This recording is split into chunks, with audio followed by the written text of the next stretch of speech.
ছাত্র জনতার আন্দোলনে শেখ হাসিনা সরকারের পতনের পর থেকে বাংলাদেশে সংখ্যালঘু নির্যাতনের ভুয়া অভিযোগ করে আসছে উগ্রবাদী ভারতীয় হিন্দুরা। দেশটির গণমাধ্যম আরও এক ধাপ এগিয়ে একের পর এক অপপ্রচার চালিয়ে যাচ্ছে বাংলাদেশের বিরুদ্ধে। এরই ধারাবাহিকতায় যুক্তরাষ্ট্রে আমেরিকান হিন্দুরা বিক্ষোভ করেছে উল্লেখ করে বিষয়টি হোয়াইট হাউজের ব্রিফিংয়ে উত্থাপন করেন ভারতীয় এক সাংবাদিক। জবাবে হোয়াইট হাউজের জাতীয় নিরাপত্তা যোগাযোগ উপদেষ্টা জন কির্বি বলেন, বাংলাদেশি নিরাপত্তা পরিষেবার সক্ষমতা বাড়াতে অন্তর্বর্তী সরকারের সঙ্গে ঘনিষ্ঠভাবে কাজ করছে যুক্তরাষ্ট্র। স্থানীয় সময় বৃহস্পতিবার হোয়াইট হাউজের নিয়মিত ব্রিফিংয়ে একথা জানান তিনি।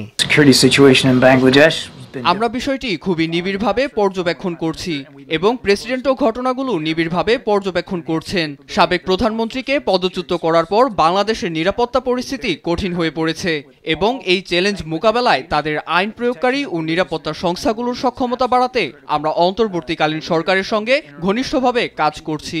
আমরা আশা করছি অঞ্চলটির প্রতিটি ব্যক্তি তাদের ধর্ম ও বিশ্বাস অনুযায়ী জীবনযাপন করতে পারবে। যুক্তরাষ্ট্র সমস্ত বাংলাদেশিদের নিরাপত্তা প্রদানের কাজে সহায়তা করতে চায় বলেও উল্লেখ করেন জন কির্বি। আমরা বাংলাদেশের সকল নেতৃবৃন্দের সঙ্গে আমাদের যোগাযোগের ক্ষেত্রে খুব স্পষ্ট হয়েছি যে ধর্মীয় ও জাতিগত সংখ্যালঘুদের সুরক্ষা অত্যন্ত গুরুত্বপূর্ণ।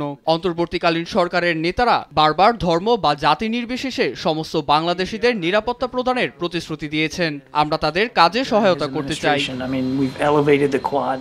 এর আগে বাংলাদেশের সংখ্যালঘুদের ওপর কথিত সহিংসতার বিষয়টি মার্কিন পররাষ্ট্র দপ্তরের ব্রিফিংয়েও উঠে আসে। রায়হান কবির শুভ্র, নিউজ ডেস্ক, দেশ টিভি।